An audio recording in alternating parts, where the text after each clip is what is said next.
Well, I think that they've already cut 100 basis points. So for them to cut a little bit less in 2025 with the economy doing as well as it is well justified. And I think that the markets eventually will embrace it as they see that the economy continues to grow above its potential growth rate of about 2%. We know that this year the Federal Reserve expects growth to be around 2.5%. So I think it's fair to say that it is strong.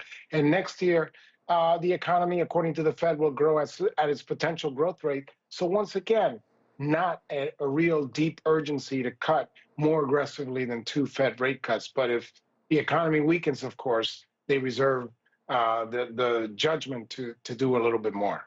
And Anthony, what are your thoughts on the impact these rate cuts will have on consumer borrowing?